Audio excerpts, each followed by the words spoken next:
Hello everybody and welcome back to my channel. My name is Marina. So today I'm going to tell another story, and unfortunately this one is not as silly and fun going as my last video was. I just want to put a little disclaimer here about this video.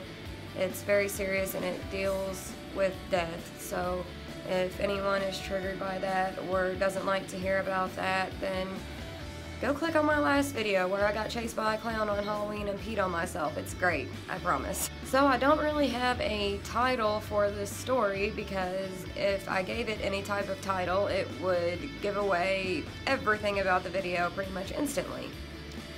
So I'm just going to start off by saying that I was about 6 years old whenever this happened, or 7 maybe, about to be 7. I was in kindergarten, so it was somewhere in that time frame. So I was sick and couldn't go to school one day.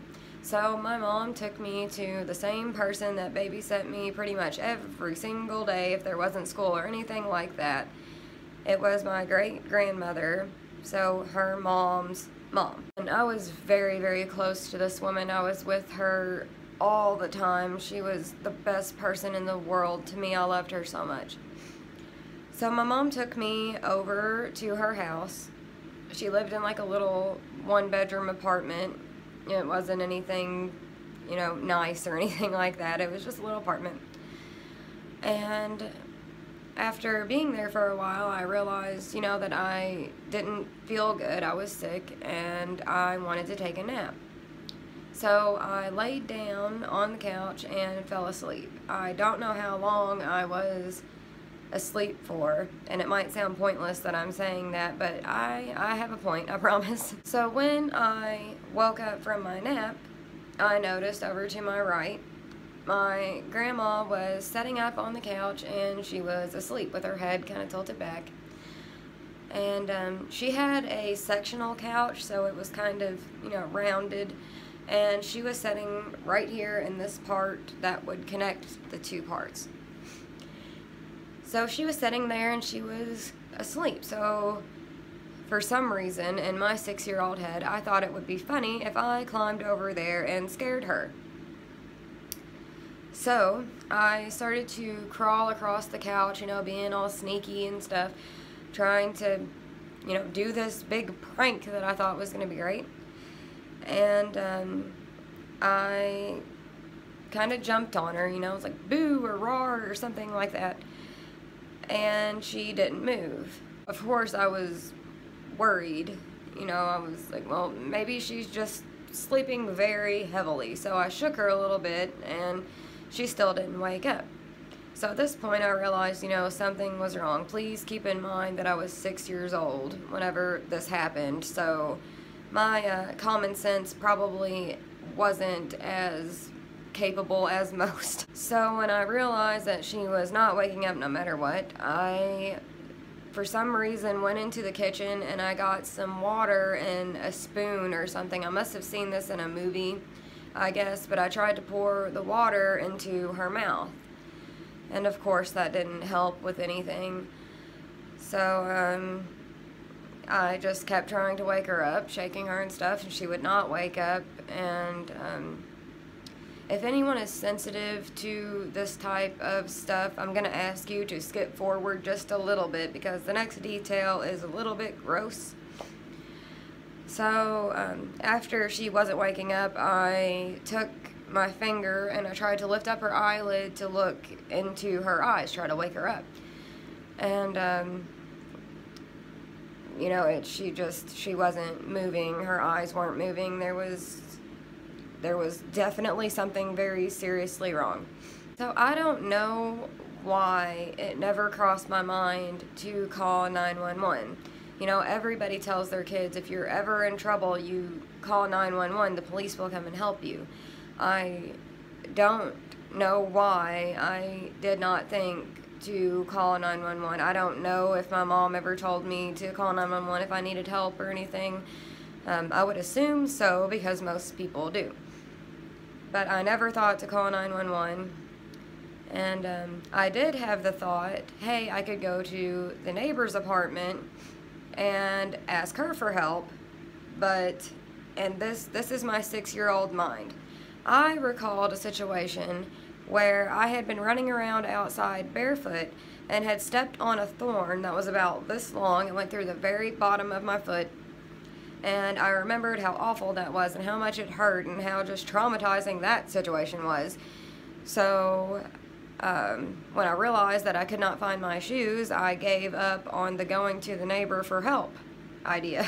My next idea was, okay, I need to call someone. So I tried to call my house phone, even though I knew no one was there. I guess I was just hoping that somebody would answer the phone. I don't know.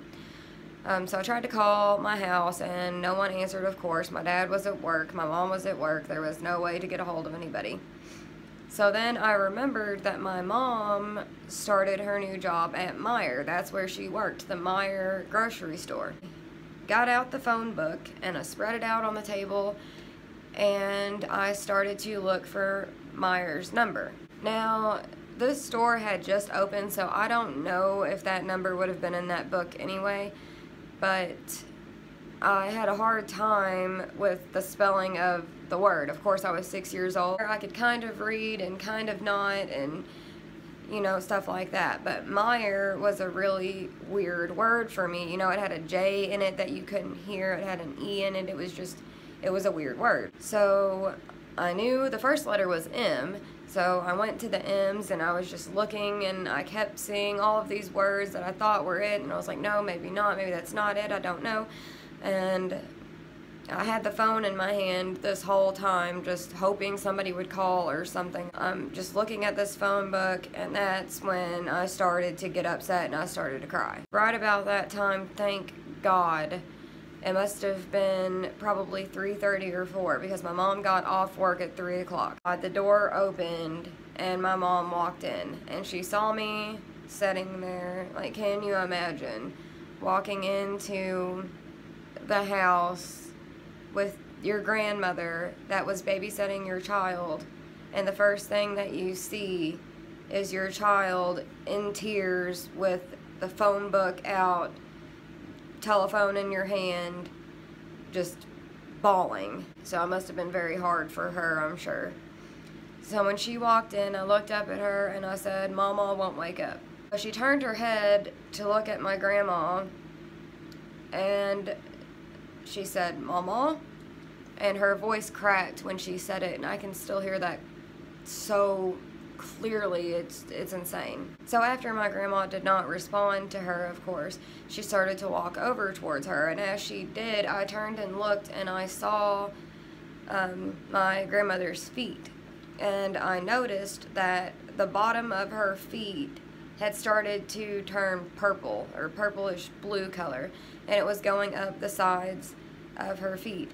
So I don't know anything about rigor mortis or what sets in and what time and things like that, but if anybody does, please comment down below and let me know about how long she had been gone for, if you do know, because I still to this day don't know how long she was gone, how long I was asleep. I don't know. I remember her taking me into my grandmother's bedroom, you know, away from the living room where she was, and she of course called 911 and got an ambulance there. And I remember as I was sitting on the bed with her and we were waiting for the ambulance, I said, "Is Mama gonna be okay?"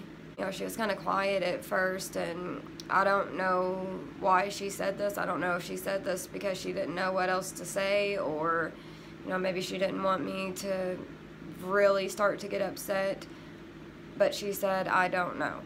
The next thing that I remember, and the last actually, was she was, you know, holding me on her hip, and the ambulance was taking my grandmother out of the house and putting her into the back of the ambulance. They drove away, and that was it. So we never found out exactly what happened to her. We don't know her actual cause of death. All that we do know is that her heart just stopped. It just stopped. We don't know if she was asleep when it stopped or if it just stopped when she was sitting there. We don't know. But it could have been a million different reasons. I have a picture of her though, and what I think the reason was. One second. Okay, so this is her right here, and this is me when I was probably about 6 here, so 5 or 6. So this was probably the last picture that she had ever taken, and that's of course me. And then down here, that's also her and my great-grandpa, who had died about a year before this. But as you can see, she was very, very obese. She did not eat very healthy at all. It was all, you know, covered in salt, covered in grease and fat and all of that. So it could have been the way that she ate. It could have been her weight. It could have just been, you know, her time. She was not very old. She was in her 50s, so not old at all, actually. A lot of my family actually don't make it out of their 50s. I can't remember the last person who has made it out of their 50s, actually. I don't want to tell this story to, you know, I'm not searching a pity party or anything like that. I'm not trying to get any, you know, attention in a, oh, feel bad for me type of way. It's nothing like that at all.